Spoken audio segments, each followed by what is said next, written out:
قرآن حکیم نے ہمیں عطا کیا ہے۔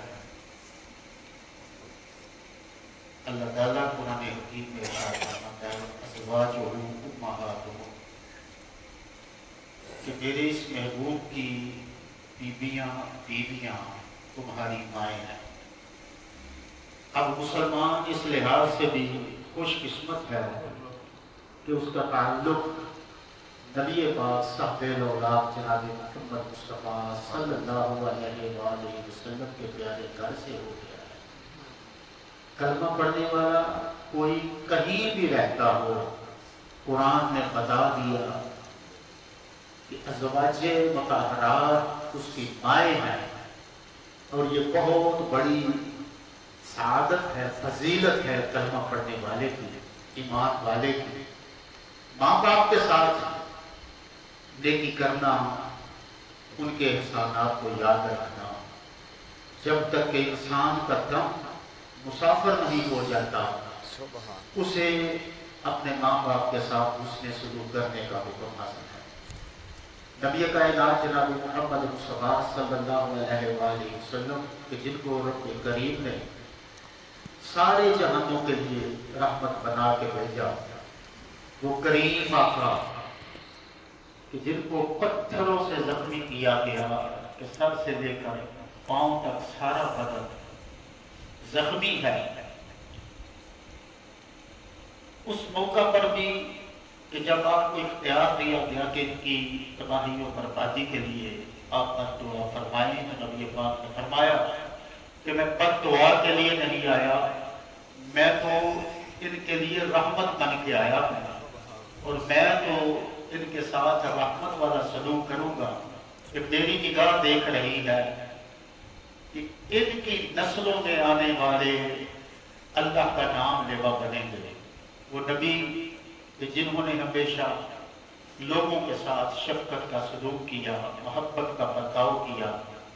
ایک روز ایسے ہوا کہ تاجدار عرب و عجم نور مجسم صلی اللہ علیہ وآلہ وسلم مسجد نبوی میں تشریف لائے، اور اپنے ممبر پر بیٹھنے کے لیے جب آقا کریم صلی اللہ علیہ وآلہ وسلم نے قدم اٹھایا تو سرکار مدینہ صلی اللہ علیہ وآلہ وسلم کی زبان اقدس سے نکلا آمین۔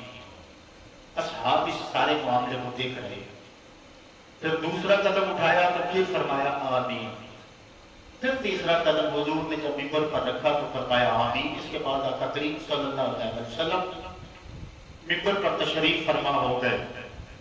بعد ازاں کسی نے پوچھا یا رسول اللہ صلی اللہ علیہ وسلم، آپ نے 3 سٹیپ ممبر کے طے کیے، ہر قدم پر آپ نے آمین کہا ہے، اس کی وجہ کیا ہے؟ تو سرکار مدینہ صلی اللہ علیہ وسلم نے ارشاد فرمایا اس وقت جبریل حاضر خدمت تھا، جب میں نے پہلا قدم رکھا تو اس نے چند الفاظ بولے، وہ یہ تھے کہ ہلاک ہو جائے وہ شخص کہ جس کے سامنے آپ کا نام لیا جائے اور آپ پر درود نہ پڑے۔ حضور فرماتے ہیں میں نے کہا آمین۔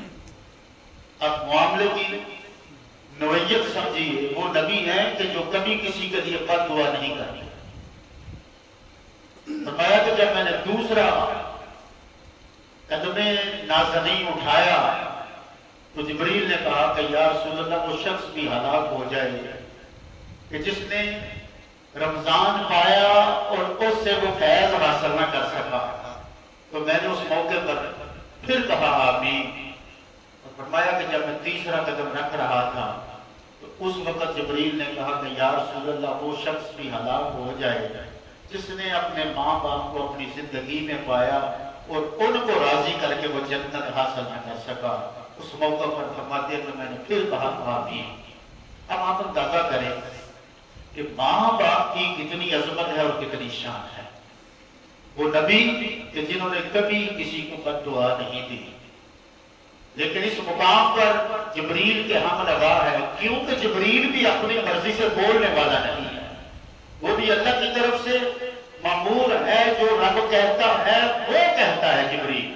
تو سرکار مدینہ صلی اللہ علیہ وسلم یہاں جو آمین فرما رہے ہیں وہ عین منشاء الہی کے مطابق فرما رہے ہیں کہ ہلاک ہو جائے، ہلاک ہو جائے، ہلاک ہو جائے۔ ہماری یہ کتنی بڑی ستم ظریفی ہے کہ ہم اپنے ماں باپ کا وہ عظم مرتبہ اور مقام جو ان کو اللہ نے عطا فرمایا ہے اس کے مطابق کما حق ہو ان کی عزت اور احترام نہیں کر رہے. آج سے پہلے جو لوگ تھے واقعتاً عملی طور پر وہ اپنے ماں باپ کے قدموں کو دھو کر دیا کرتے تھے، لیکن آج کی اولادیں ماں باپ ترستے رہتے ہیں. اور میں تو یہ کہوں گا کہ یہ قرب قیامت ہے. اس حوالے سے یہ قرب قیامت ہے کہ سرکار مدینہ صلی اللہ علیہ وسلم نے ارشاد فرمایا کہ قرب قیامت میں ایک وقت ایسا آئے گا لوگ بچے اولادیں اپنے دوستوں کے ساتھ وقت زیادہ گزاریں گے، ماں باپ ترستے رہ جائیں. آج دیکھیے دوستوں کی محفلیں سجی ہوئی ہیں، ماں بیمار ہے، کوئی پرسان حال نہیں، باپ کسی تکلیف سے درد سے تڑپ رہا ہے، آتے ہیں دیکھتے ہیں نکل کے چلے جاتے ہیں. یہ ستم سے رفی نہیں تو کیا ہے؟ حالانکہ ان دو ہستیوں کو نبی کائنات نے بالخصوص جنت کے ساتھ اٹیچ فرمایا ہے. ماں کی شان یہ بیان فرمائی کہ جنتیں ماں کے قدموں کے نیچے ہے، اور باپ کے بارے میں فرمایا کہ باپ جنت کا درمیانی دروازہ ہے. ہم ان کو ناراض کر کے کیسے رب کو راضی کر سکتے ہیں؟ وہ چند لمحے ترستے رہتے ہیں کہ ہمارے پاس ہماری اولاد آئے بیٹھے، ہمارا غم غلط ہو، ہمارے دکھ کا کچھ مداوع ہو سکے. لیکن اولادیں ہیں یا تو پھر وہ انٹرنیٹ پہ لگی ہوئی، یا پھر ان کی مشاغل ایسے ہیں، ان کی مصروفیات ایسی ہیں کہ ان ہستیوں کو وقت نہیں دے رہے. حالانکہ جو وقت ماں باپ کی صحبت میں گزارا جاتا ہے اس لمحے اللہ کی رحمت نازل ہو رہی ہوتی ہے. ماں باپ سے ملتا کیا ہے؟ ماں باپ جب بھی اولاد کو دیکھتے ہیں راضی ہوتے ہیں، خوش ہوتے ہیں، دعا دیتے ہیں. اب توجہ فرمائیے، ماں باپ سے بڑھ کر کوئی خیر خواہ نہیں ہوتا، ماں باپ سے بڑھ کر کوئی ہمدرد نہیں ہوتا، ماں باپ سے بڑھ کر کوئی ساتھی نہیں ہوتا، اور ماں باپ سے بڑھ کر کوئی دکھ درد کا بداوا کرنے والا نہیں ہوتا، اور ماں باپ سے بڑھ کر کوئی ہمدرد نہیں ہوتا. ماں اور باپ یہ ایسے تحفے ہیں جو اللہ تعالیٰ نے ہمیں عطا فرمائے ہیں. اور یہ کائنات میں صرف ایک ہی ایسی ہستیاں ہوتی ہیں جو ایک مرتبہ ملتی ہیں. باپ بھی ایک مرتبہ ملتا ہے، ماں بھی ایک مرتبہ ملتی ہے. اور ان کے ساتھ ہم کیسا برتاؤ کرتے ہیں، کیسا سلوک کرتے ہیں.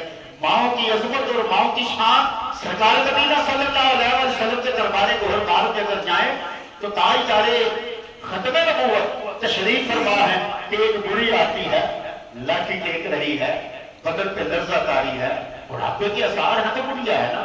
وہ چلتے چلتے جب قریب آئی تو وہ نبی کے جس کے استقبال کے لیے صحاب کھڑے ہو جائے، وہ نبی کے جس کے استقبال کے لیے سارے انبیاء کھڑے ہو جائے، وہ پیارا نبی کے جس کے استقبال کے لیے بیت المعمور پر رب کے سارے فرشتے کھڑے ہو جائے، وہ نبی اس بھائی کو دیکھتے ہیں تو حضور علیہ السلام استقبال کے لیے کھڑے ہو جاتے ہیں.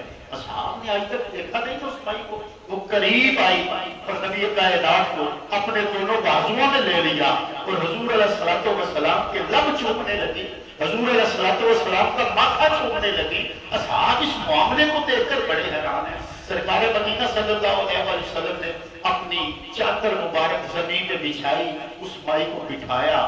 وہ مائی چھوٹی چھوٹی باتیں کرتی ہے، وہ کان کہ جن میں وحی الہی کی آواز آیا کرتی تھی وہ کان مائی کے لبوں سے لگے ہوئے ہیں، اور سرکار مدینہ صلی اللہ علیہ وسلم ان کے آگے سر جھکائے بیٹھے ہوئے ہیں. اور جب تھوڑی دیر کے بعد وہ رخصت ہونے لگی تو سرکار مدینہ نے ان کو تحائف دیے اور کافی فاصلے تک حضور انہیں چھوڑ دے گئے. بعد صحابہ نے پوچھا یا رسول اللہ یہ آنے والی کون خوش قسمت تھی کہ جن پر آج نبوت مہربان ہو رہی تھی، جن پر آج رسالت وارے وارے جا رہی تھی. تو میرے قریب پیغمبر جناب محمد مصطفیٰ صلی اللہ علیہ وآلہ وسلم نے ارشاد فرمایا میرے اصحاب یہ وہ ہے جو محمد کو بچپن میں لوریاں سناتی رہی ہے، جو محمد کو اپنی چھاتی سے لگاتی رہی ہے، جس نے مصطفیٰ کی پرورش کی ہے. اور پوچھنے والوں یہ کوئی اور نہیں ہے، یہ حلیمہ سعدیہ ہے. سبحان اللہ. یہ شفقت، یہ پیار اور یہ محبت ماں کے ساتھ سلوک سرور کائنات جناب محمد مصطفیٰ. اور میں یہاں کہا کرتا ہوں کہ وہ بھائی جس نے جنا نہیں ہے، صرف اپنا دودھ پلایا ہے، اس کے ساتھ آقا کریم صلی اللہ علیہ وآلہ وسلم کی اتنی محبت ہے. اور جس ماں نے مصطفیٰ کو جنا ہوگا اس کا کیا مقام ہوگا، اس کی کیا شان ہوگی؟ سرکار مدینہ صلی اللہ علیہ وسلم، یہ بھولنے والے رشتے ہیں ہی نہیں. یہ کہاں سے ہمیں اصول ملتا ہے، یہ طریقہ ہمیں کہاں سے ملتا ہے؟ یہ دربار رسالت مآب صلی اللہ علیہ وسلم سے ہمیں طریقہ ملا ہے کہ جس طرح آج کوئی ماں سے محروم ماں کو یاد کرتا ہے، باپ کی شفقت اور سائے سے محروم باپ کو بیٹھا تنہائی میں یاد کرتا ہے، اسی طرح سرکار مدینہ صلی اللہ علیہ وسلم بھی تشریف فرما کے قریب پیغمبر کی آنکھوں میں آنسو آ گئے. حضور علیہ السلام نے رونا شروع کر دیا. صحابہ نے پوچھا یا رسول اللہ کیا واقعہ ہو گیا؟ اچانک بیٹھے بیٹھے آپ کی آنکھوں میں آنسو آ گئے. تو سرور دو عالم صلی اللہ علیہ وآلہ وسلم نے ارشاد فرمایا میرے صحابہ اس وقت مجھے میری ماں آمنہ یاد آ گئی. پھر سرکار مدینہ صلی اللہ علیہ وسلم نے ارشاد فرمایا اے کاش آج میری ماں میرے پاس ہوا. یہ یاد ہے ماں کی. حضور فرماتے ہیں کاش آج میری ماں میرے پاس ہوتی اور میں عشاء کی نماز پڑھ رہا ہوتا. ایسے میں میری ماں مجھے آواز دیتی، میں حال کے قیام میں ہوتا اور اللہ کی حمد میری زبان میں جاری ہوتی. الحمدللہ رب العالمین الرحمن الرحیم مالک یوم الدین. حضور فرماتے ہیں ایسے میں میری ماں مجھے آواز دیتی بیٹا محمد ذرا میری بات تو سن جاؤ. سرکار فرماتے ہیں مجھے قسم ہے پیدا کرنے والے کی میں نماز توڑ کے ماں کی خدمت میں چلا جاتا ہوں. سمجھیے ماں کی عظمت کتنی ہے، ماں کی شان کتنی ہے. پھر دیکھیے اللہ کے پیارے حبیب جناب محمد مصطفیٰ صلی اللہ علیہ وسلم پر اپنے کائنات نے قرآن کا نام فرمایا. اور قرآن کو اللہ تعالیٰ حکم دیتا ہے لما تقولون ما لا تفعلون، تم وہ بات کیوں کہتے ہو جس پر خود عمل نہیں کرتے. اور یاد رکھیے قرآن کے جتنے احکامات اللہ تعالیٰ نے اپنے حبیب علیہ السلام پر نازل فرمائے ہیں ان کا پہلا مصداق اور مخاطب جناب محمد مصطفیٰ صلی اللہ علیہ وسلم ہے. تو گویا یہ اصول، یہ بات، یہ قانون سب سے پہلے حضور پر لاگو ہوتا ہے. پھر آپ کی زبان نبوت سے اصحاب سنتے ہیں تو قرآن پہ عمل کرتے ہیں. جب رب یہ کہہ رہا ہے کہ تم وہ بات کیوں کہتے ہو جس پر خود عمل نہیں کرتے، تو نبی کی زبان سے ہی نکلا تھا نا ماں باپ پر احسان کرو. نبی کی زبان پر سے ہی نکلا تھا نا کہ ان سے محبت کرو. نبی کی زبان سے ہی نکلا تھا نا کہ ان کی تابع فرمانی کرو. نبی کی زبان سے ہی نکلا تھا کہ یہ تمہارا ملجا بابا ہے، یہ تمہاری کائنات ہے، یہ تمہاری جنت ہے، یہ تمہارے قرار کی جگہ ہے، یہ تمہیں چین دینے والے، تمہیں قرار دینے والے، تمہیں سکون کی دولت سے نوازنے والے ہیں. وہ مصطفیٰ جو ابو بکر کو یہ سبق دے کہ ماں باپ کے ساتھ اچھا سلوک کرو، وہ مصطفیٰ جو اصحاب کو سبق دے کہ ماں باپ کے ساتھ محبت شفقت اور پیار کرو. کیسے ہو سکتا ہے؟ یہ کیسے ممکن ہے کہ دوسروں کو تو نبی قرآن کے مطابق اس بات پر عمل کرنے کا حکم دے اور خود اپنے ماں باپ سے محبت نہ کرے؟ کیسے ممکن ہے؟ اگر کوئی کہتے کہ نہیں حضور علیہ السلام اپنے ماں باپ سے شفقت نہیں کرتے تھے، ماں باپ سے محبت نہیں کرتے تھے، کیا ہوا انہیں دیکھ نہیں سکے، باپ پہلے چلا گیا، ماں جانے کے بعد چند سال کے بعد دنیا سے پردہ کر گئی؟ تو نہیں، اللہ نے مطلق حکم دیا ہے رب الوالدین احسانا، وقت کی قید نہیں رکھی. رب کریم کو فرماتا ہے کسی حال میں بھی ہو، کسی زمانے میں بھی ہو، ماں باپ پر احسان کرو. کیا مطلب ہے کہ اگر ماں باپ زندہ ہے پھر بھی احسان کرو، اگر پردہ کرتے ہیں پھر بھی احسان. یہ وہی مدینے کے تاجدار کی آواز مدینے سے آ رہی ہے نا کہ اگر تمہارے ماں باپ دونوں فوت ہو جائیں یا ان میں سے ایک دنیا سے چلا جائے تو ہر جمعے کے دن ان کی قبر پر جایا کرو، سورہ یاسین کی تلاوت کیا. ایسا کرنے سے اللہ تمہارا نام احسان کرنے والوں میں شمار فرما لے گا. یہ وہی قریب پیغمبر ہے جو فرما رہے ہیں کہ جو ان کی قبروں پر حاضری دیتا ہے اللہ تعالیٰ اس کو جنت عطا فرماتا ہے. تو کیسی ہو سکتا ہے حضور اپنے ماں باپ سے محبت نہ کرے؟ حضور کی زندگی ہمارے لیے عملی نمونہ ہے. لقد کان لکم فی رسول اللہ اسوۃ حسنہ. یہ رب کریم فرما رہا ہے جب بس مصطفیٰ کی اداؤں کو دیکھتے جاؤ، اپنی زندگی کو سنوارتے چلے جاؤ، سبق ملتا ہے. ہر حال میں اپنے ماں باپ کا ادب کریں، احترام کریں.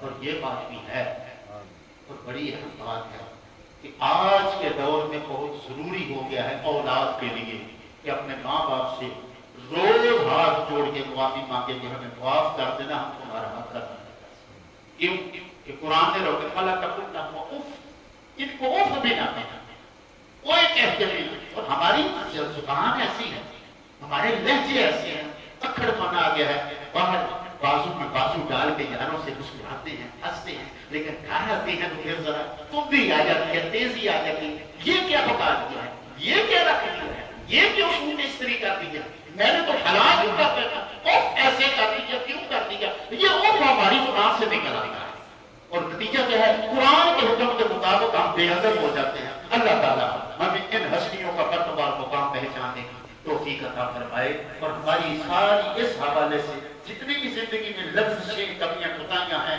اللہ تعالیٰ